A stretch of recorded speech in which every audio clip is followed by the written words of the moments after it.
live. Yay. All right. Let's just see if I have my other site going. Okay. Hi, everybody. Well, we are online with Facebook Live, LinkedIn Live, and YouTube Live. So, welcome, everybody, to Phoenix Business Exchange. We meet every week on Thursdays, Eastern Standard Time, 8 a.m. And we're here to do the networking and try and help each other in some way. We're demonstrating how online networking can really happen. It is a hybrid system, so usually once a month, one of our groups meet in person. We always like to meet somebody face to face because that way we're not all a bunch of squares or rectangles. It's great to do that. We have a social coming up on July the 9th. July the 7th. Is it 7th or 9th? I think it's the 7th. 9. The 9th. Thank you. So we're getting together then. So those that are in Ottawa that want to check out Phoenix, that's a great place to do it. So we're going to go and just to do a little share as to a little bit about what we do. PhoenixBusinessExchange.com or pbex.ca is our site. And this is where everything sort of happens here. We are featuring Bernie Fransgrove. He's our star of the week. He's our actually star of the year. He runs a lot of the inner workings of Phoenix, and we are so fortunate to have Bernie on our side here, basically to be able to work out the charities that we do. We have a golf tournament coming up that we're going to focus a little bit on today, a little bit, and that's on August the 14th. So if you are we have this every year where we do a charity event, and this one's going to the Canada Food Cupboard. Our 4 chapters, we band together basically Monday, Wednesday, and Thursday. These red buttons have the Zoom link already embedded in it, so it's ready to go. And then we meet once a month.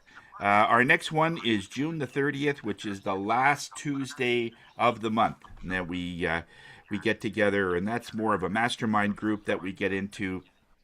And so everyone is open to come into that one. It's a nice way to network in that way as well. If you're looking for something in specifically, if you're looking for a different AI tool, there's a lot of people that could help you with that. Bernie's also one of the people that go in there, and he has a wealth of knowledge, as well as Penny Lee Fransgrove, or Penny Lee Prevost. And so we've got a lot of very good heavy hitters there that when it comes to helping people. We have an upcoming events calendar for our members are in this group. And we have Canada Growth Network every Mondays. There's always something going on there. Bernie heads that up as well. He brings in that level of education and so on.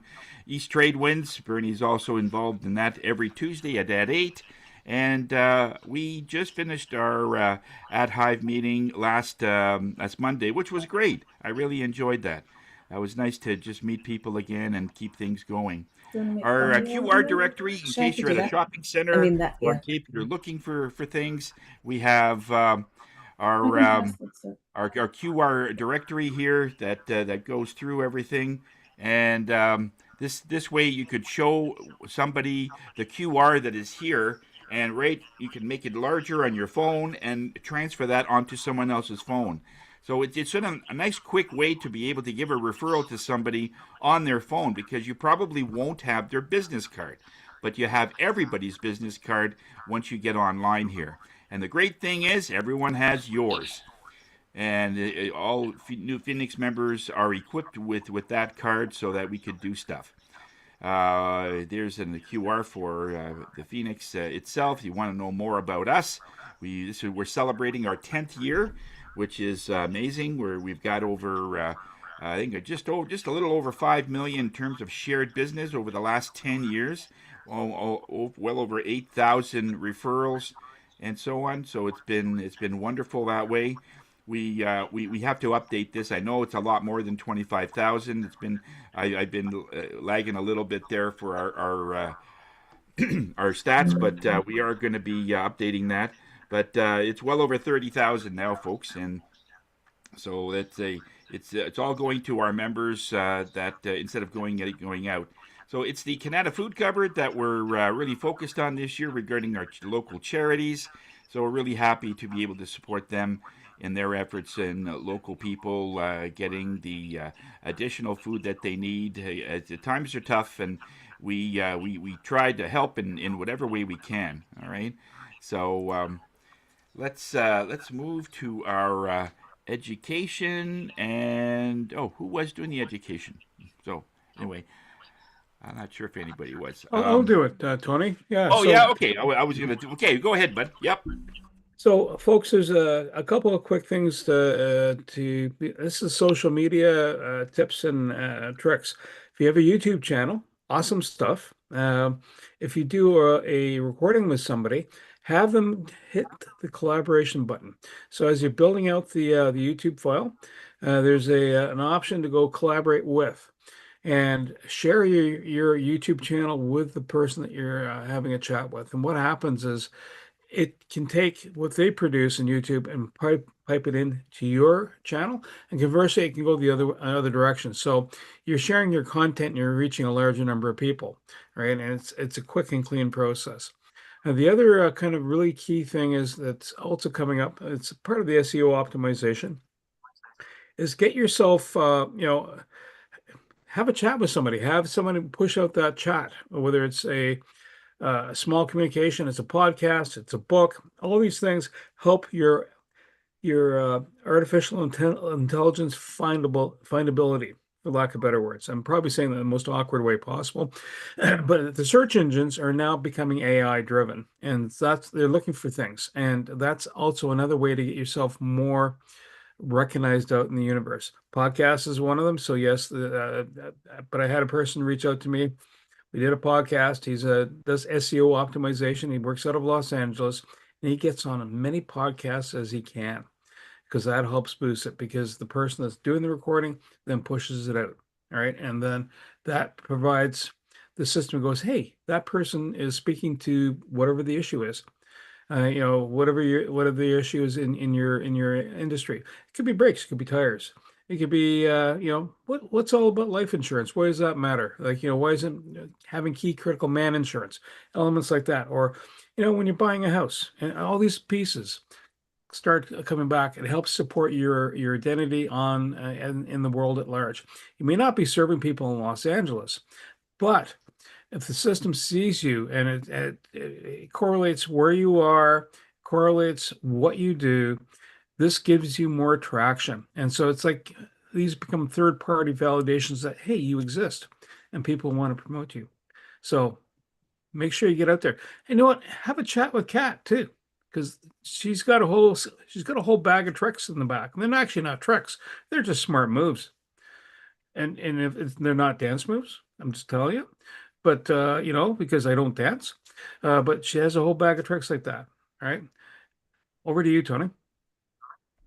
Thanks a lot, Bernie. And yeah, you're right. That is so important. Thank you for that reminder because sometimes we don't really estimate correctly that every time we're out there, especially with AI, it's now searching everything.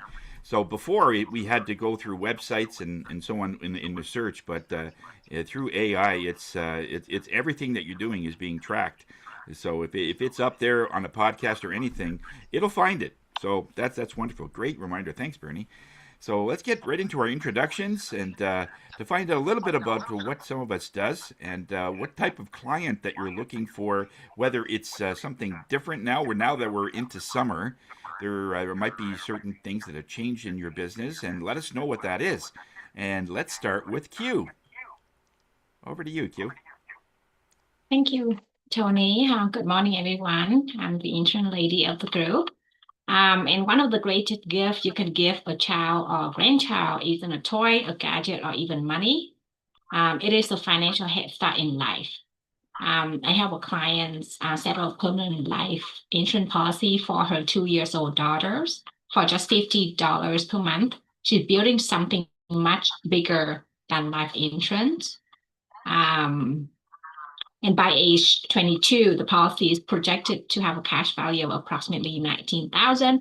By age 35, it can grow to 42,000, and by age 65, it can grow to 229,000. And here's what many people don't realize. This money isn't just sitting there for retirement. The child can actually access it in the future for opportunity life bring, like a down payment for a first house, education or career development, or starting a business. At the same time, the policy provide permanent life insurance protections. So yeah, you're not just giving them money, you're giving them options, you're giving them flexibility, and you're creating a legacy that can continue long after you're gone. Q from World Finance Group, providing you with financial peace of mind when you need the most. Thanks. Thank you, Q. Okay. Any BAMs this week or any activity? Not for this week. Not for this week. Okay. Thank you. Over to Sam. Thank you, Tony. Good morning, everyone. Sam Sturz, connectedcars.ca. There's my contact information in the chat. Let's see here. Well, dash cameras are my main thing, but I also do all kinds of things like oil changes, tires, installations. I'm going to be doing a lower control arm this morning on a Jetta. But let's see here. Also, like to do in the summertime cleaning cars. Today might not be a good day considering the rain that's out there, but when the weather's nice, I like getting out there to clean the inside, clean the outside, and even maybe put wax on the outside of the car too, make it nice and shiny. Let's see here, BAMS wise. Terry Wood was here last Saturday. I put a new backup camera lens on his vehicle. He told me that Hyundai wanted, I think he said almost $700 it was with after tax for the lens, and I installed it for $146.32. So saved him a little bit of money on that one. Tanya Hewitt was here, former Phoenix member. On Tuesday, did an oil change for her car.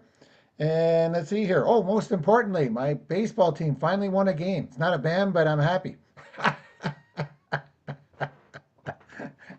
So that's it for me. Sam Sturz, connectedcars.ca. Today's mobile electronics without the cost of new vehicle, and a lot more. Great. Thanks a lot, Sam. That's awesome.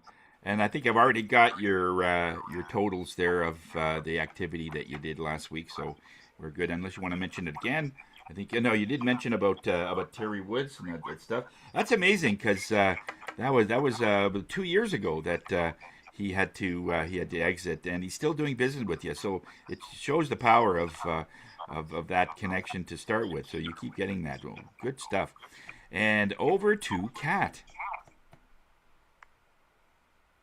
So, amongst my bag of tricks that Bernie tells you I have, what I sorry, I couldn't resist.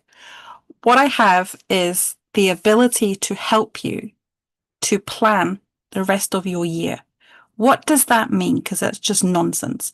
What it means is that the dreaded C word will be fast approaching us. I'm not going to say it. I'm just going to tell you it's in 6 months' time and you can work it out.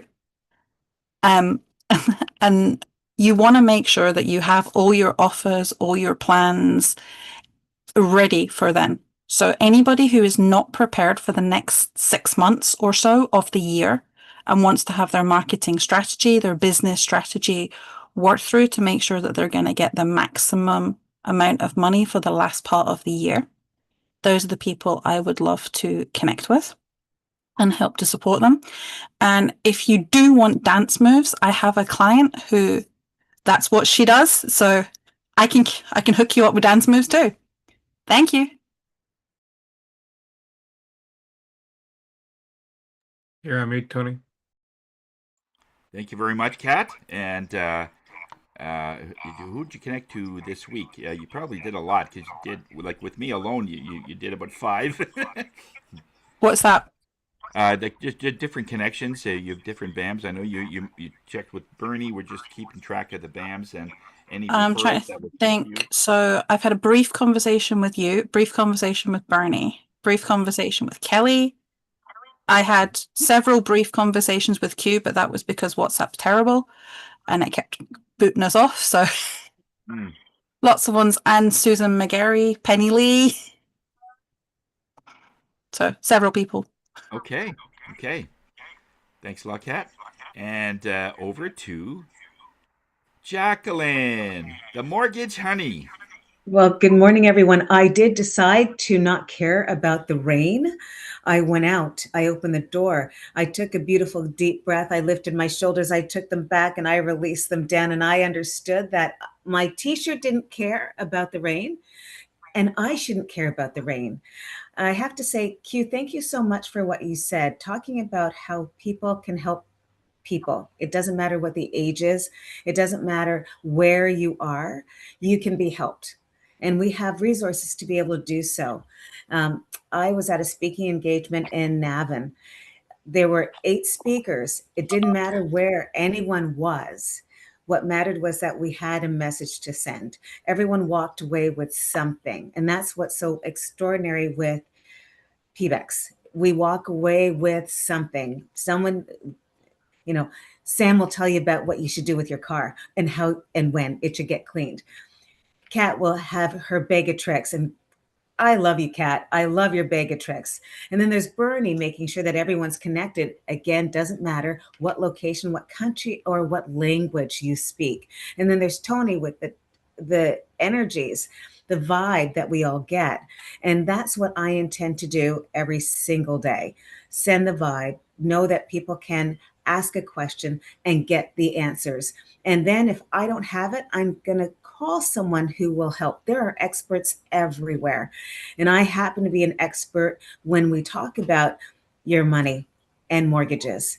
And perhaps you need to take a long, deep breath and do a vision board moment. When you're looking for strategies for your mortgage money, I'm going to ask you to lift your arms and shake it out and call your mortgage honey. Thank you very much, Jacqueline. All right. And any BAMs? Vance, Any well, activity? yeah, just Tuesday with East Trade Winds. Thank you so much. I appreciate that. I'm looking forward to next week doing the sound vibe with Tony. And yes, Sam, I will be to see you with my blueberry next week. Yay. Cheers. Okay. Yeah, we are referring to a car rather than a fruit. That's great. Thank you very much, Jacqueline. And we have online or on the phone Sandy Benoit. She's our dog whisperer. And Sandy, you want to tell a little bit about what you do? Certainly. Good morning, everybody. I'm Sandy, co-founder of Canine Touch and Tell. And the reason why my company is Touch and Tell is because I'm blind, so everything I touch tells a story. Therefore, I connect a deeper bond with pet owners and their pets through massage, energy work, which includes essential oils and crystals, working through the chakra systems. And then we have nutrition, because food and medicine come from the same source. And then we have core strengthening, which includes us humans, which makes that create a deeper bond with their pets. I've helped people in many ways, and right now I'm looking for pets and their pet owners that think they're athletes in the summer, because they come out of a dormant winter, and now they've sprained an ankle or can't stand or can't get up out of bed or that type of thing. So it's been a positive change for many owners and their pets, and that's what I do in a nutshell.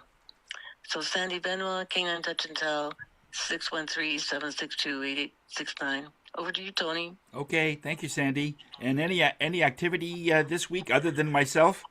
Well, not really with anybody with Phoenix, but would that be including like customers?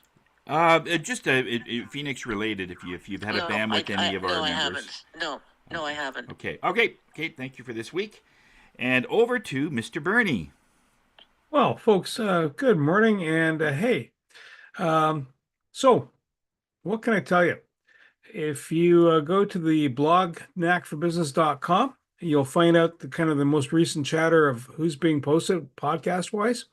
And it's kind of the source. And actually, it's predominantly the source for different folks. And Kat, thank you for noting that I have June 15th for Julia Klein. Julia Klein's next week. Sorry, sometimes all the dates get fast and going. It's called, hey, juggling. That's why I don't juggle in real life. That said, there are a couple events. Julia Klein's one of them, and we have another person that's going to be speaking at East Tradewinds, whose name is totally escaping me right now because my brain went blank because I focused on Julia Klein. Rahel, get on in. You know, these events are free to attend, and it's meant to share, communicate, and connect with people. Sometimes there's a ripple effect. Obviously, like for example, Kat doesn't need her brakes fixed by Sam. She may need her brakes fixed, but if Sam does it, then it's not going to be a cost-effective choice. However, it'll be a fun choice, and everybody will have a good road trip. That said, you make connections with other people, and that's starts the journey. And this is where you also then have the next layer of activity where you connect on LinkedIn and you can start promoting each other or making cross connections. Right, and that happens all the time. I have someone come that's new to the group, new to the situation, and they meet somebody and they go, "Hey, you seem like an interesting person." They have a chat, even if you don't have business. You never know what's behind the door that you're going through, because there might be business downstream in some way, shape, or form. All right, BAMs. Well, let's see. With Yovan, had a BAM with him on last week. A BAM with Kat because we're talking about things. She wants more quotes. Oh, how many quotes did you want? Like 200? 5? Oh, I don't know. I must have misunderstood 500. No, I'm joking. All jesting aside, so we had BAMs like that. We're talking about the golf tournament, August 14th, $175 a head, 18 holes. It's being hosted through the St. Louis Bar and Grill out of Canada Innovation Drive. And if you want to join, Kat will be reaching out to you both for July 9th and August 14th. And we're playing at Greensmere. So if you're thinking you're whack-a-mole when you play golf, well, then there's a whole bunch of other people out there, and it's business connections. So there are a large number of people coming there, large number of businesses coming there. So what a perfect place to promote yourself. And if you absolutely can't golf that day, you can also do a promotional. And again, all this stuff goes to support Canada Food Covered. Right? There's you can do the whole sponsor, which is $200, or you can do the back end of a beer cart for $500. And there's a couple other opportunities. That will relay all the details to you and for you. And Tony, back over to you. Okay, well, thank you, Bernie. Great stuff. Yeah, busy guy. It's yeah. Well, in my case, I started being a residential mover, and then there was a fork in the road where I ended up being a tuning fork master, and that's been an incredible quest, being able to move energy in such a way. I used to move furniture, and now with energy, I'm not sure which is easier. It's easier to lift a piano than to move energy sometimes. But no, it's been great being able to give peace and harmony to people in such a short time. We can do it through personal tuning session when somebody will come in. We start off with a reading, get an idea what a person is going through, and then once they know the truth and the direction of where everything is going, then a tuning session usually follows it. And that's where we actually move that energy and match it to where the ambition wants to go. And that's one thing that the body is great in moving itself, but we sort of self-guided. We intervene so much. We say that, oh, we can't do that, or there's not something that we have doubts about things, and that slows the body down. It slows the energy down when we are going against what it wants to do. So it's the same with your business. If your business is destined to succeed, all it takes is enough intervention for it to not go the way it needs to go. That's when sales start to drop.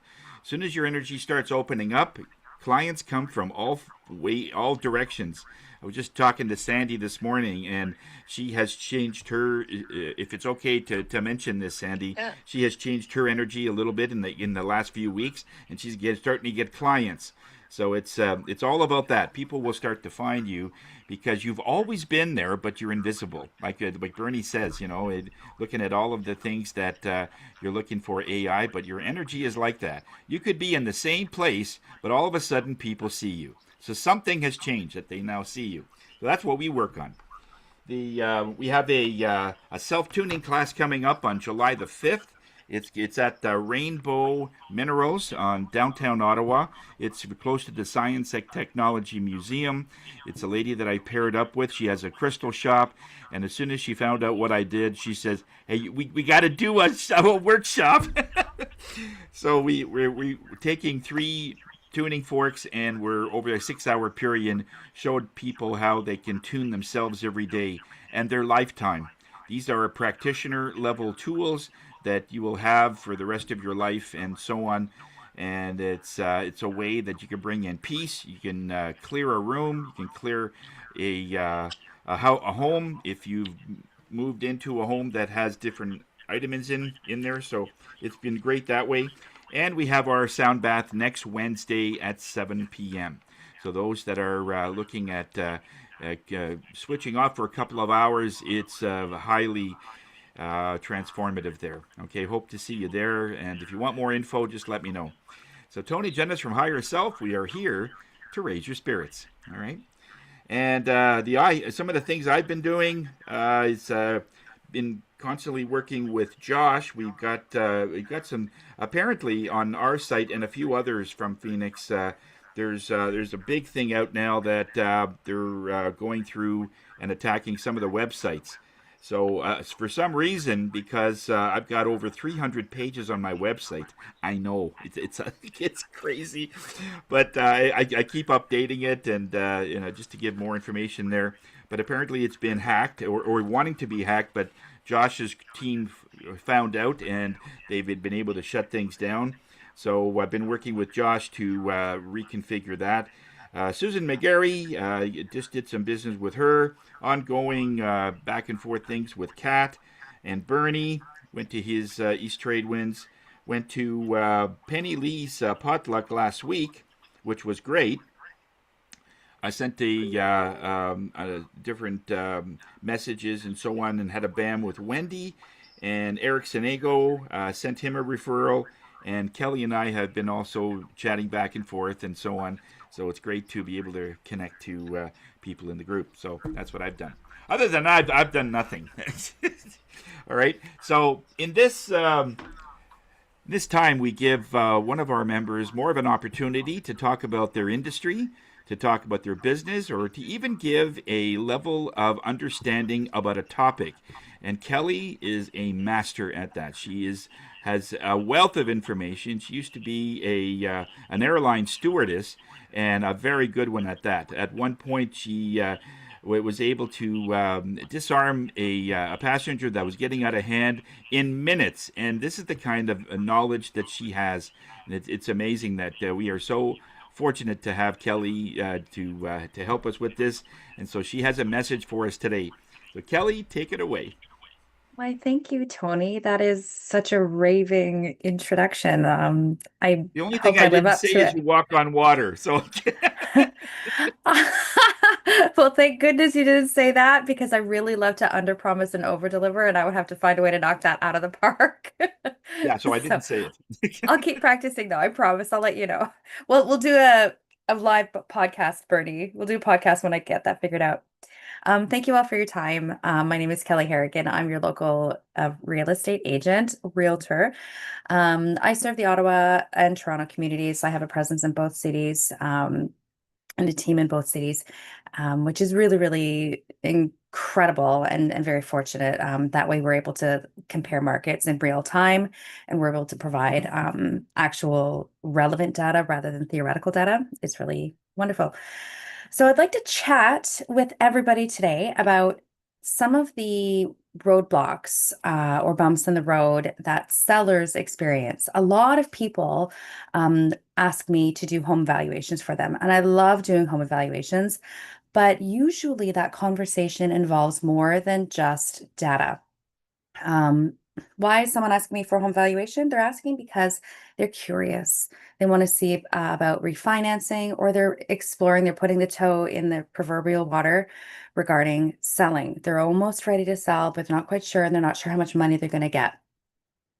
So the home valuations will be based on historical and current information, as well as things like upgrades done. Good to know. Two identical houses with one with a new kitchen and one with an old original 1970s kitchen are going to be worth very different amounts of money. But there's so many more variables that go into the valuation and what ends up being the ultimate purchase price when a buyer comes to your home and decides to follow through and purchase. So sometimes a seller can get in the way of their own successful sale. And I'm going to explain a little bit what these variables are, how it happens, what to do to prevent it. So most of the time, we're talking about something that every seller underestimates. We're talking about the impact that their emotions have on the sale process. It's not the bricks and mortar asset itself. It's not the location. It's not the lot size. It's not the liens and encumbrances. It's none of that physical, tangible, descriptive items. It's the emotions that the seller brings to the process. Some sellers will find it to be a very deeply experienced. Not all. Some of you out there are simply looking to capitalize on your asset. Very different approach, very different strategy, and very manageable. However, in today's market, in Ottawa in particular, where buyers are a little bit more cautious, more analytical, they have more access to data, unmanaged emotions can really be quite costly. So let's go through quickly some of the emotional bumps in the road that can happen. The emotional bump in the road, number one, has to do with pricing expectations. Now, most sellers, before they reach out to me, before their Phoenix friend refers me, they're saying they're online and they're looking what's happened in their neighborhood. They're looking at their neighbors, they're looking at similar homes in different neighborhoods, and they're gathering information and trying to find and surmise their own pricing expectations independently, which is amazing. I always encourage buyers or sellers to be savvy, and I encourage people to do their research and learn. However, acknowledging that their learning process is just part of a process. In other words, they have access to some information, they don't have access to all of it. And that's where your realtor is going to step in and help inform you. So, what they're looking at sometimes is more of what they think it's worth based on their primary assessment. They're also looking at what they might need from the asset, from the home. Sometimes they're going to say, well, if that home sold for $800,000, mine should sell for $900,000, obviously. That's very understandable, especially when you've loved your home, you've raised your family there, you've maintained it meticulously, you've pruned every rose, you've raked every leaf, you've really invested heavily in your renovations, and that's a fair feeling. However, the emotional trap here is that buyers are not going to evaluate your home the way you are going to evaluate your home. They are looking at things differently. They're looking at inventory, they're looking at updates, they're looking at the condition. They're also looking at their perceived financial risk when it comes to financing or investing. They're not thinking about your memories. They're not thinking about the great Christmas tree. Do you remember when? Do you remember that wonderful meal we had? They are not thinking about that. They're thinking about their mortgage payment, and they're thinking about the costs involved in getting possession of your home. So, two homes that look identical on paper can form a very different basis analysis. We're looking at things from a realtor perspective. We're looking at the natural light, the layout flow. We're looking at staging. We're looking at photography. We're looking at lot privacy. We're looking at noise exposure.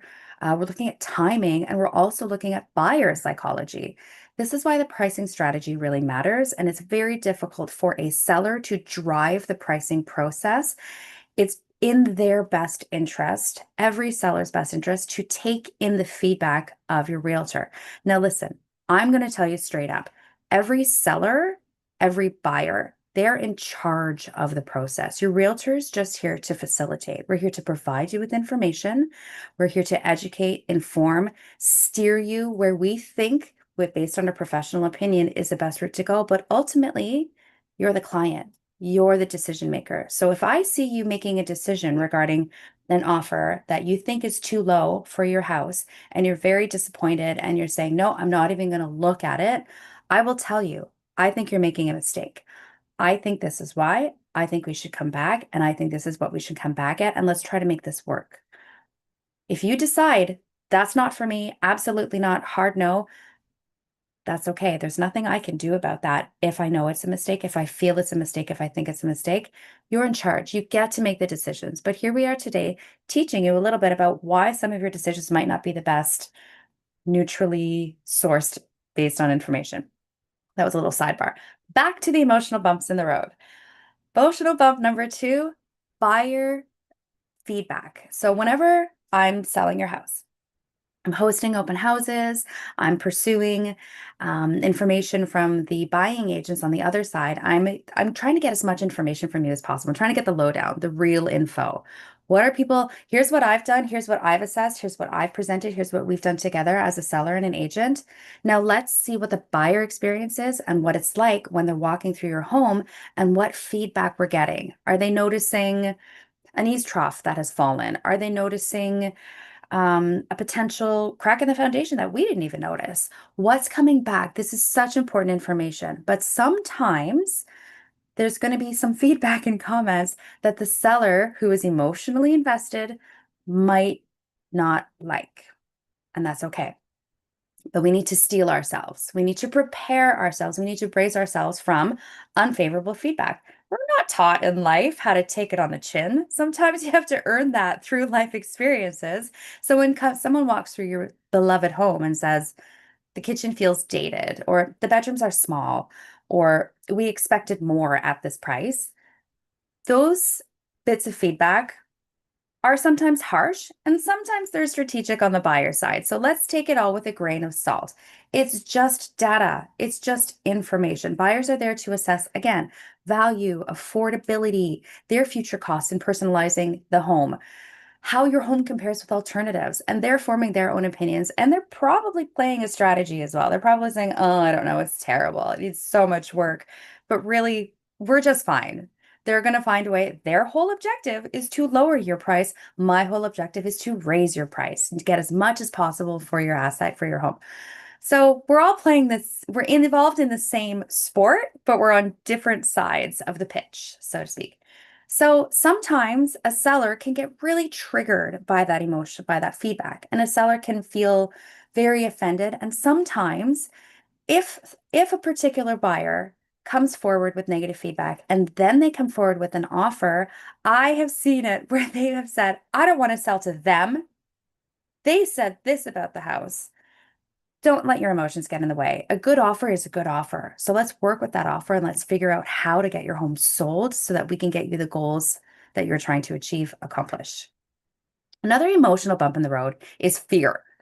A big one that I see very often is fear of leaving money behind. Now, there will come a point in your sale process where we're negotiating.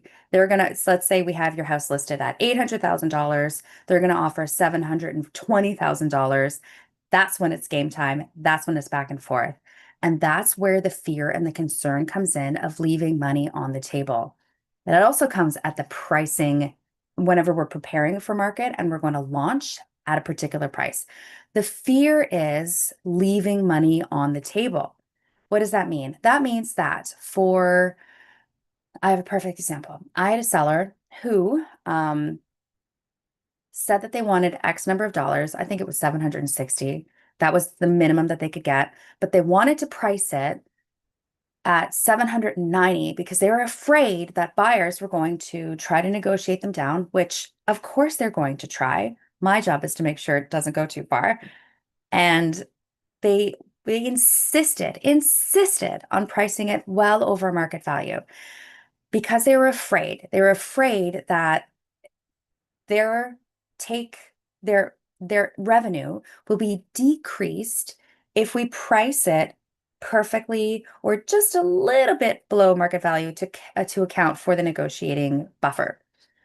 Unfortunately, this particular client was very, very dedicated to their position and they insisted. And so we did, because again, sorry, the seller and the buyer drive the process. So my seller said, no, I hear what you're saying. I need to price it at this much. I said, not the greatest idea. This is what could happen. And this is what did happen. It ends up sitting on the market. People look at it, and most buyers and most buyer agents are trying to get the buyers to see what the asset is itself, what the home is itself, not what the price is necessarily, because they're going to come across a home that's overpriced. Most buyers are actually looking independently and with their buying agent, and they're going to look at this price and they're going to go, oh my God, what? No, forget it. We're not even going to look at it. Obviously, they're unreasonable. That's a big assumption that's made from the buying side, because if your price point is unreasonably high, a lot of buyers are going to think as a seller, you're an unreasonable person or unreasonable in this process. So it makes sense. It makes sense why they would make that assumption. They're not necessarily right. We don't, as a buying agent, when I'm working with buyers, we don't know why and how they priced. And so we'll unearth that, and we'll come to those, we'll unearth that information. We'll get there. But as a seller, the danger in overpricing, because you're afraid of leaving money behind, is you actually kind of end up losing a little bit. You're going to lose some time. You're going to lose some perfectly capable buyers. Our goal is to get as many people through that door as possible. Let's get as many people into your house as possible. Let's get as many showings as possible. Let's do open houses. Let's draw them in. The more people we have here to look at this, the better for you. But if we're blowing it out of the water in terms of rationality and pricing, we're actually minimizing our opportunity to capture very qualified and very interested buyers, kind of shooting ourselves in the foot. It's going to ruin the momentum. It's going to increase your timeline, and urgency matters. When a perfectly priced, well-prepared home comes to the market, it's probably not going to sit around for very long. Now, sidebar, the Ottawa market moves a little bit slower than the Toronto market. Oftentimes, a well-priced, well-prepared home will spend maybe 2 to 3 weeks on the market in Ottawa. In Toronto, we're looking at 2 to 3 days. Doesn't matter. It's just a different rhythm. But the fact remains, we want people through the door. So we can't let our emotional fear of leaving money on the table stymie and delay our process and actually generate a lengthier timeline, because ultimately that is going to cost you money. That is going to cause you as a seller anxiety and concern, and that's going to affect the whole process and the whole momentum. Bump number 4, negotiations. That's when you have to sit down with your cup of tea and put on your courage and brace yourself for some tough conversations. That's when, as your agent, I am ready for your emotions. I'm ready, because they're going to come up. But in order for me to help you prepare yourself, I have to be honest with you. And I have to tell you, look, these are going to be some emotional flashpoints. You're going to have some moments where the offer feels insulting, ghastly. The buyer is nitpicking. They're telling the home inspector, find every flaw. And they're going to, once we've agreed upon a theoretical potential price, they're going to try to edge you down again. I promise you, it is not personal. It is not a reflection of your custodianship of your home. It's not a reflection of your style choices or your ability to do small home repairs. It's not personal. It's just part of the process. And when you emotionally react in a really big way, it's understandable. But please try to allow it to be temporary. Our very wise Tony once said that emotions, he can tell me later if I got this right, but emotions should be like items passing through a straw. You're the straw and the emotions just pass through. Let them pass. Let them come and go. Be angry, but then let it pass. Please try not to hold on to it, because that can definitely alter and stymie a negotiation rhythm and process. We can get there. We can get you an agreed upon price that actually makes sense and works. Might not be the exact price, but sometimes a deal will fall apart. An offer process will deteriorate because the buyer and seller are $5,000 apart. I know $5,000 is a lot of money. It really is. But when we're looking at your long-term goals, your long-term objectives, the daily cost of $5,000 for a buyer, an extra $5,000 is what? A cup of coffee for 6, 7 months? I don't know, it depends on where you get your coffee. But for the seller, $5,000 is less than a cost of a new, I don't know, rims on your tire. I don't know, Sam. But keeping it in context is very important. If we get very narrowly focused on just that little amount of money, it is a big amount of money. But if we overall and we average and we contextualize what that $5,000 means, for example, it becomes less significant. Let's just get the transaction concluded so that we can help you move forward. Another one is the expectation of renovations. I get this question a fair amount. Phone calls, emails, questions, texts. I'm thinking of doing some renovations. What's going to get me the most value? Let's be really honest about this discussion. It depends. It depends on, are you living in the home? Are you an investor? Are you doing renovations to accommodate your aging parent who's going to move in with you? These are the conversations that we should be having, unless you're just an investor. If you're an investor and is purely mathematical, purely calculatory, purely objective, that's a different conversation. But we need to talk about, why are you doing these renovations? Are you putting money in to a brand new kitchen because you're planning on selling in a year and you're expecting your $50,000 renovation to increase the value of your home by $100,000? It's not going to happen. It's not going to happen. Usually, what the renovations are accomplishing are giving you the edge, because here we'll have, let's say, a Minto development with 5 different types of floor plans within the neighborhood, a lot of different past sales with which you can compare.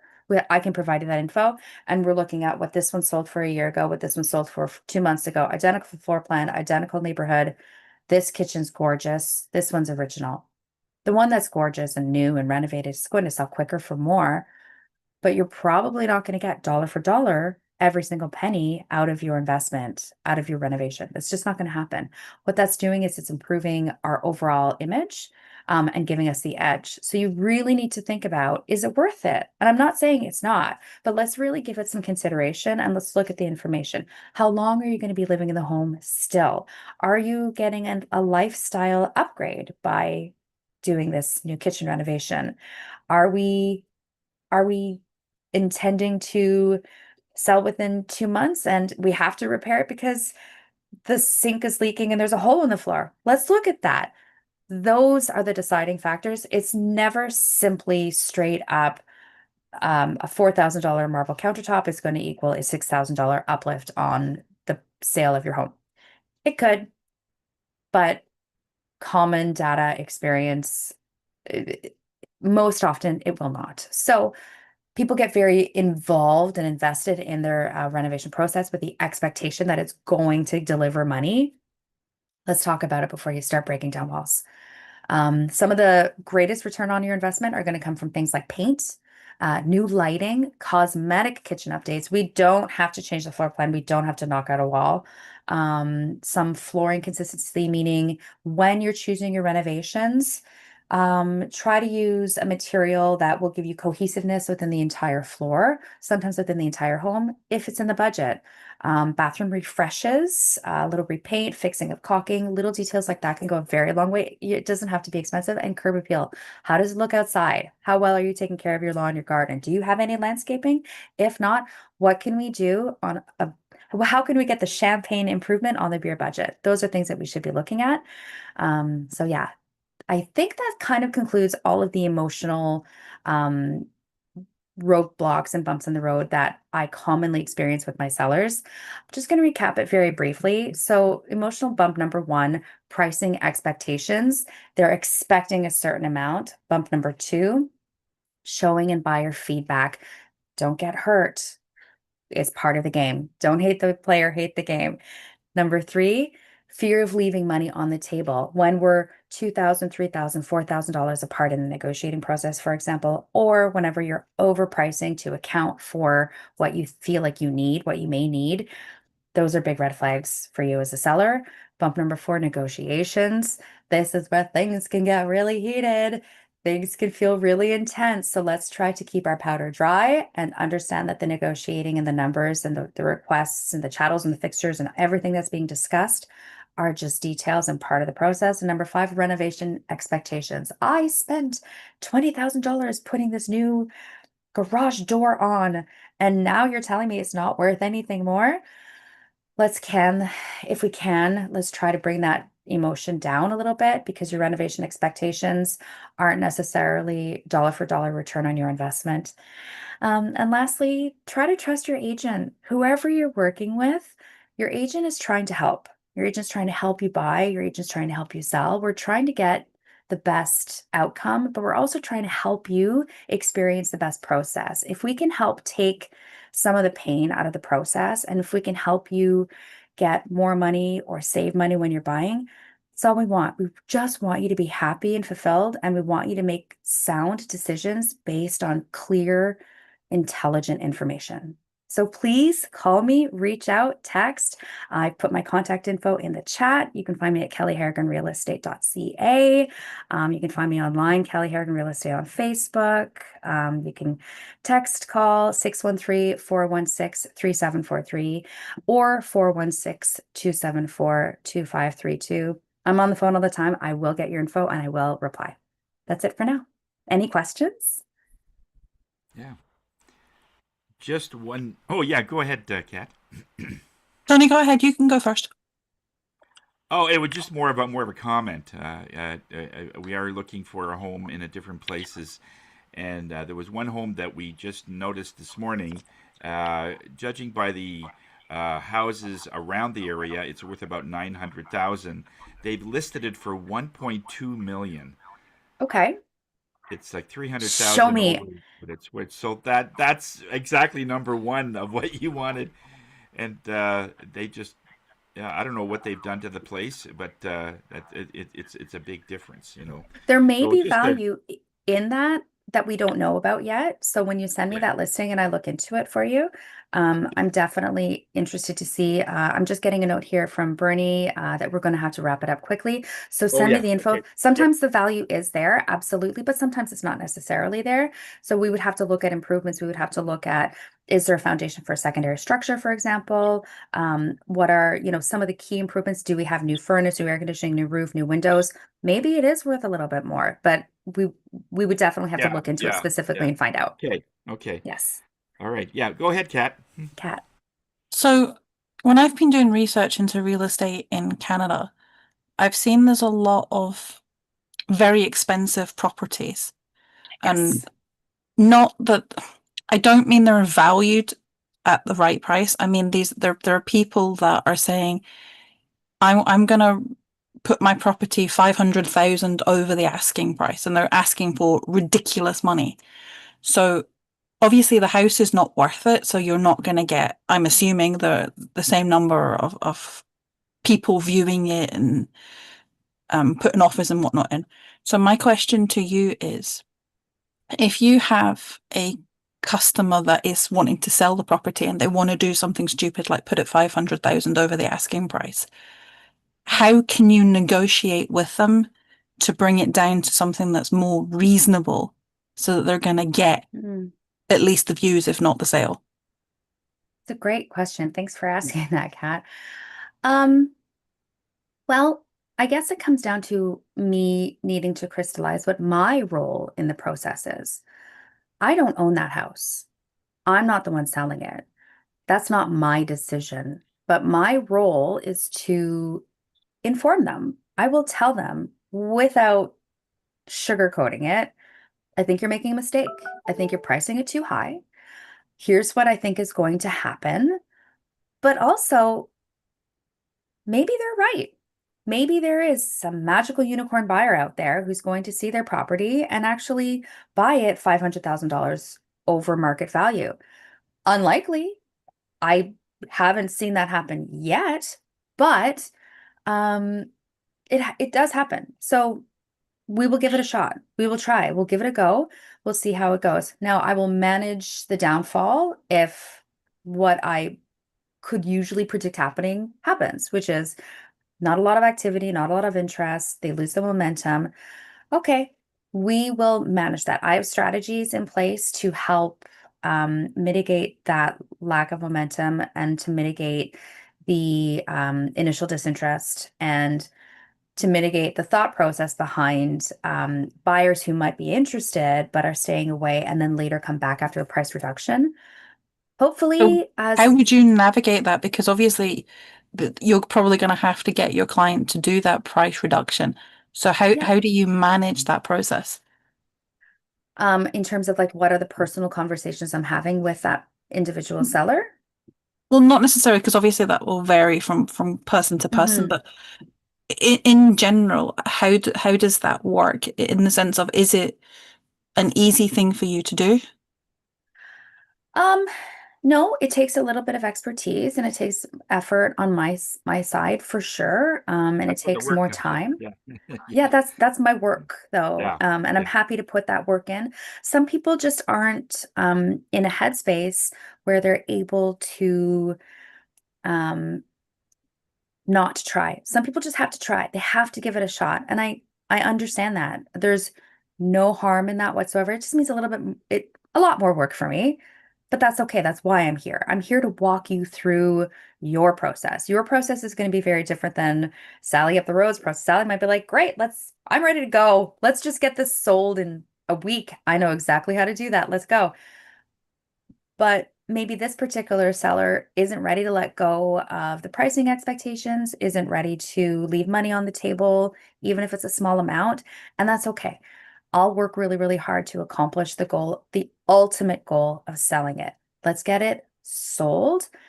And sometimes the journey is a windy, twisty road, and sometimes it's a straight road forward, but I'm here for it. Thank you very much, Kelly. Yeah, so if you want to get more information from Kelly to find out the inner workings of what she does, they did just schedule a BAM, a business activity meeting, have a chance to speak to her, and she can answer a lot of questions. But that's really where the work begins. If we could just list something ourselves and we get our price, we wouldn't need realtors, really, because that's where the work is. That's what people don't want to do because they get emotional and then nothing happens. So you I will hire somebody interrupt who very has all of briefly. that.